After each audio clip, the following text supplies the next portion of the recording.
Pak Puhan mau main futsal yang mana lawannya belum ada. Ternyata Tuhan bersifat universal, di mana Anda Tuhan pasti ada.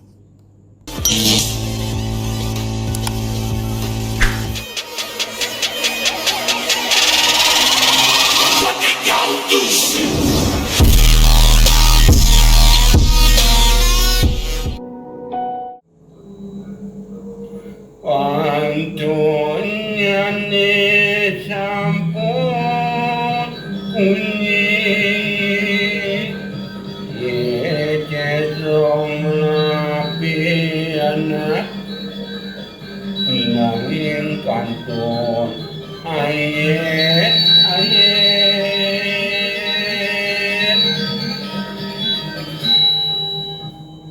rawo cang duwe carip hanya benjang jadi dulu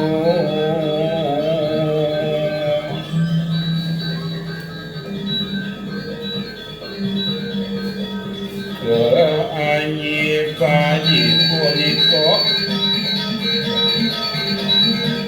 ijen terang sedeng remeh nyatu anjo engke janji van medayo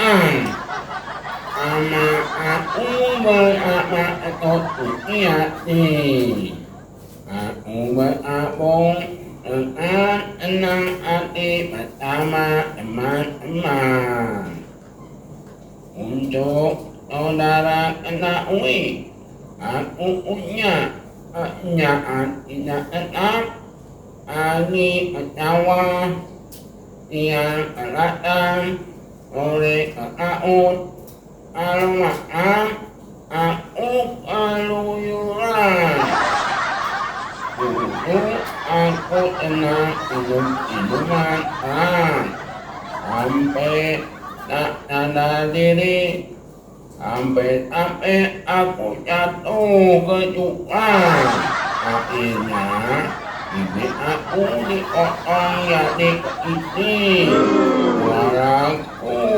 begini adiknya yaitu pengalaman hidup sarankan bagi anak-anak muda jangan minum seperti aku ini untung Tuhan masih sayang sama aku tidak begitu mungkin aku mati setelah Natal aku minta petunjuk dari orang-orang yang mengikuti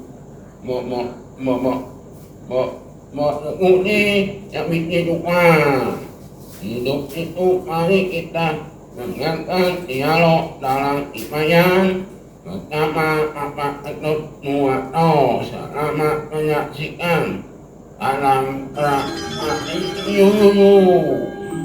Ada narada bertanya kepada Ketut, di mana sungguhnya Anda berada? Saya tidak ada di hati para yogi. Aku tidak ada di hati yogi, tapi aku berada di mana para pemuja-pemujaku yang selalu membicarakan tentang kegiatanku. Makanya di mana di Bali itu Pak ada orang upacara kan?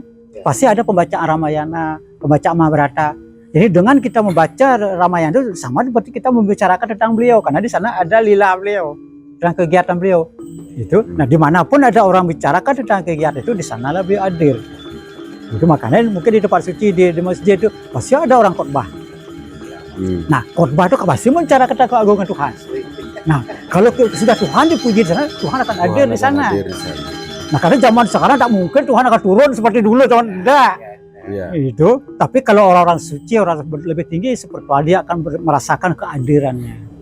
Itu. Nah, oleh karena itu sekarang, ayo mari berlomba-lomba bagaimana cara kita meningkat kesucian, sucikan diri kita biar betul-betul suatu saat kita bisa merasakan kehadiran beliau.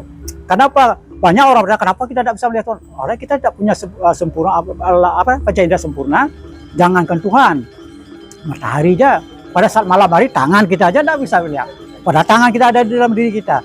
Pada saat kegelapan tidak bisa kita melihat, apalagi Tuhan. Gitu. Jadi kalau kita ingin betul-betul melihat Tuhan, di mana Tuhan berkenan ada di depan kita, gampang. Jangan kau cari Tuhan, cari Pak Jokowi aja kita susah. Kan? Nah, tapi kalau Bapak menjadi petani yang sempurna, bisa Bapak petani dengan dimana menghasil panen luar biasa, Pak Jokowi akan turun ya. Oh, di sana ada. Nah, begitu juga Tuhan sendiri. Mari kita lakukan kegiatan bakti, dalam ini disebut bakti, di mana Tuhan puas dengan pelayan bakti kita, beliau akan hadir di hadapan kita. Kenapa tidak beliau bisa? Kalau kita mencari susah gitu. Tuhan juga bisa digambarkan. Sebenarnya kalau kembali saya jelaskan tadi gitu, kenapa Nabi di umat Muslim tidak berani menggambarkan wujud Tuhan yang atas, tapi dia sederhana Pak, cukup saya di kaki aja. Bahkan mas sujud itu kan penting kan sujud di kaki Tuhan. Ada kakinya. Ya bagaimana ada kaki dan ada naiknya. Karena di sana di dalam ajaran Muslim tidak diperbolehkan kita menggambarkan naik itu. Karena Nabi Ibrahim tidak pernah sampai melihat wujud nyata beliau itu. Karena begitu beliau ingin melihat cahaya yang menyilaukan, beliau sudah tidak sadarkan diri. Padahal Tuhan itu ada di balik cahaya itu. Tetapi kalau kita mohon seperti Arjuna contohnya pada perang Kurukshetra, karena pada saat itu dia diberikan mata rohani oleh Krishna, sehingga dia mampu melihat Tuhan itu sendiri.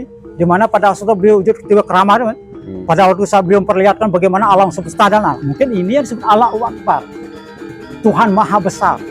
Karena di dalam Mahabharata itu pernah terjadi seperti itu. Di mana pada waktu saat perang belum mulai kan, di mana Arjuna keraguan-raguan, ya oh Krishna, apakah saya harus membunuh kakek saya? Apakah saya membunuh saudara-saudara kita yang harus saya hormati? Harus saya kasih, di mana letak kebenaran? Dengan mencari sekian kerajaan saya harus membunuh mereka. Soalnya kan baik sekali dia. Tapi menurut Krishna bagaimana? Kamu bodoh, karena dia seorang kesatria. Itu dia wajib untuk membela dharma. Karena kamu berperang bukan untuk kamu sendiri, ini untuk dharma, kebenaran. Itu makanya perang Kurukshetra itu perang suci. Itu. Jadi dia melakukan itu. Nah jadi pada sebelum perang terjadi, dia perlihatkan diri siapa semuanya aku. Sehingga dia melihat alam semesta besar sekali. Dan semua yang ada di mati perang Kurukshetra sudah terbunuh. Jadi semua itu sudah dibunuh oleh Krishna semuanya. Tapi Arjuna lah sebagai pelakunya, biar dia terhormat. Makanya Tuhan sendiri lebih senang apabila pemujanya dihormati. Daripada makanya di Islam ikuti Nabi Muhammad. Kenapa? Ya karena dengan kita mengikuti Nabi Muhammad, berarti Tuhan sudah akan menerima. Dan karena kita kurang sempurna. Sama seperti kita di Hindu juga. Kita juga memuja luhur, contoh seperti itu, orang-orang yang kita sucikan itu. Itu bukan berarti akan rasa punya iri hati kalau kita memuja pemujanya. Justru dalam sastra katakan orang yang memuja pemujaku, dialah pemujaku sesungguhnya. Itu makanya di umat Muslim mungkin orang lebih banyak membicarakan tentang Nabi Muhammad. Iya, karena dia kan. Ya, karena dia itu utusannya. Itu. Jadi kalau dengan kita mengikuti jalan beliau, kita sudah pada jalan yang benar. Itu makanya Tuhan tidak akan punya rasa iri hati kepada Nabi Muhammad. Kalau dia lebih banyak dipujakan, dirayakan besar-besaran. Itu daripada Tuhan sendiri kan. Nah, tapi kalau kita lihat dalam sastra sendiri, dalam katakan orang yang pemujaku, dialah semuanya pemujaku. Jadi beliau itu akan lebih senang apabila pemujanya dihormati. Sama seperti Mas sendiri, misal punya anak, kalau anak mah dihormati orang lain, kita kebahagia juga kan. Nah, begitu juga beliau sendiri. Itu. Tapi tetap kita harus juga punya rasa hormat kepada beliau. Jadi seorang pemuja akan mengantarkan ke sana. Jadi mereka itu kerjasama. Kalau Nabi Muhammad mengajar kepada anggotanya untuk memuja Tuhan yang Maha Esa. Jadi Tuhan dengan pemuja saling memuji. Jadi kalau di dunia material nih kita saling menjatuhkan. Kalau Tuhan dengan pemuja saling memuji. Jadi Nabi Muhammad memuji Tuhan yang Maha Esa, mengantar kita itu sebenarnya, dan Tuhan sendiri memuji juga pemujanya. Oleh karena itulah ikutilah, pujalah pemuja-pemuja. Jadi dengan kusuk memuja Nabi Muhammad itu kita akan bisa mencapai. Sama seperti Kristen juga itu. Dengan Yesus Kristus, saya pernah bilang Yesus itu bukan Tuhan, tapi dia utusan Tuhan. Itu makanya dia di dalam Islam Kristen ada 2 nama setiap orang di sana itu. Itu ada nama Yesus Kristus. Kristus namanya sendiri, gitu, ada nama Tuhan Yesus Kristus, Yesus Kristus tuh. Itu. Makanya kan ada nomor 2, nama dia pribadi, nama orang tuanya. Yesus namanya, Kristus nama Tuhan. Itu. Aku adalah anak Tuhan gitu katakan. Ya. Itu makanya, tapi sayangnya beliau itu tidak dihormat seperti itu di salib. Dan saat itu kenapa beliau seperti itu? Dan beliau juga sedih juga. Bagaimana saya menyampaikan kebenaran kepada Anda?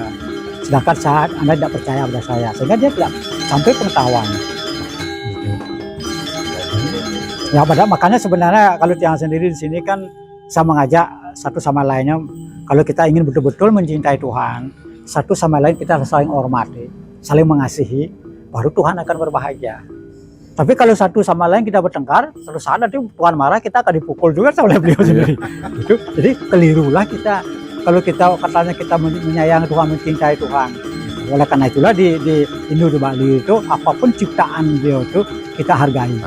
Makanya kita bakti ke Surya, kita hormati Surya. Karena tanpa ada Surya tidak ada yang hidup di dunia ini. Seperti pohon-pohon, makanya di Bali ada pohon yang besar dikasih kain poleng. Maksudnya jangan sampai ditebang. Jangan kita nebang lewat, kita takut. Jadi luhur kita di Bali itu menyampaikan sesuatu kepada kita itu dengan halus. Ya, sama seperti di jembatan, pasti ada patung 2. Kalau jembatan kita ngebut, salah kan terganggu. Makanya orang pelan-pelan, di sini ada bedogol loh. Apalagi dia bersama canang itu, sudah ada hati-hati dia pelan-pelan ya. Jadi otomatis tanpa itu dia ikuti itu. Apa dengan klakson dia ngepel atau gitu. Itu memang satu hal yang halus kepada kita untuk menyampaikan satu hal yang positif kepada kita. Dan kalau kita sudah semua dengan pengetahuan kita berbahagia, otomatis alam akan jadi. Iya. Dapat ilmu baru. Ya, siapa tahu nanti kalau lain kali ada satu hal yang kami akan silakan kami dengan senang hati. Nanti pasti datang. Jadi ini hanya permulaan. Ya. Itu nanti perkembangan Ya. boleh. Ya. Pokoknya intinya izinkan saya. Ya. Ini cuma sebenarnya saya sih tidak ada ahli, tapi karena kita ingin sama-sama belajar, saya juga menyampaikan itu juga salah satu bagian dari bakti kan. Ya. Sama-sama belajar. Ya, makanya menjadikan informasi ya. untuk pembelajaran juga. Ya, makanya di kitab suci ada istilahnya ini semuanya melakukan bakti. Bakti itu salah mendengar dan memuji. Kalau mungkin Bapak berdua mendengar, berbakti dengan telinga, tulisan dengan mulut. Ini tidak ada yang rugi. Ya, dan pengetahuan itu kita tidak perlu kumpul banyak, baru kita bicara soal dia. Justru kalau itu kan setiap orang beda-beda. Ada juga tidak mendengarkan apa yang kita ucapkan, salah juga dia. Itu kalau bagus 2 bertiga itu kita serius negara, inilah bakti. Itu disebut proses bakti kalau dalam. Ya, terima kasih. Salam Rahayu. Semoga kita dalam keadaan sehat dan berbahagia.